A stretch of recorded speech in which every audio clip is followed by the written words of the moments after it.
नमस्कार. माझं नाव रणदिवे प्रवीण दयानंद.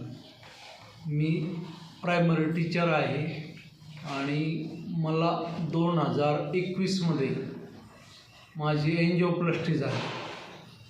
त्यानंतर मला नगरमधल्याच नामांकित हॉस्पिटलमध्ये जवळजवळ सकाळी 5-7 टॅबलेट आणि सायंकाळी 5-7 टॅबलेट असा माझा चालू दिनक्रम.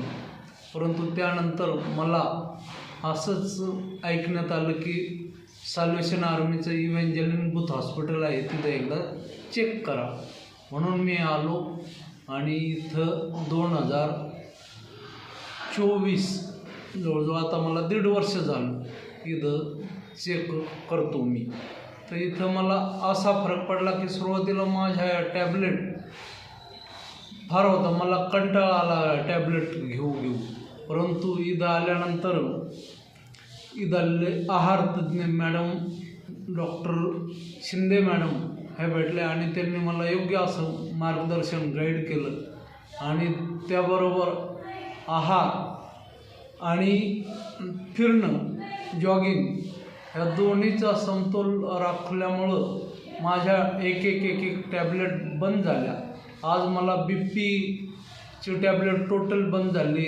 अजून बऱ्याचशा टॅबलेट होत्या त्या बंद झाल्या. आता फक्त मला एक शुगरची अर्धी टॅबलेट एक टाईम आहे. आणि माझा तर असा अंदाज वाटतो किंवा परमेश्वराला धन्यवाद देतो मी, कितीसुद्धा टॅबलेट काही दिवसांनी बंद होईल ना असं मला कॉन्फिडन्स वाटू लागला.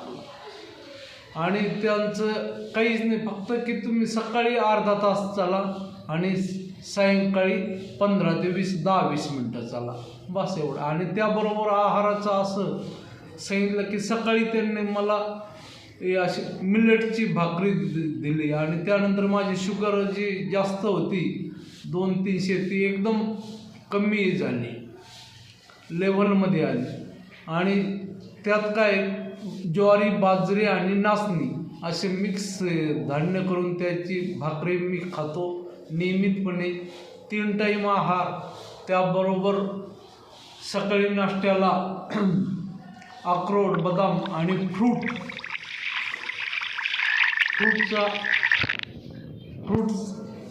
दररोजच्या आहारामुळं माझे जे टॅबलेट होत्या त्या बंद झाल्या. आणि आजाराची आत्तापर्यंत मला अशी भीती होती की आजार म्हणजे फार मोठं भयंकर, हा आजार कधीच संपणार नाही, बरा होणार नाही, असं की हा शेवटपर्यंत हे टॅबलेटची कंटिन्यू शेवटपर्यंत मरते समयपर्यंत घ्यावं लागलं.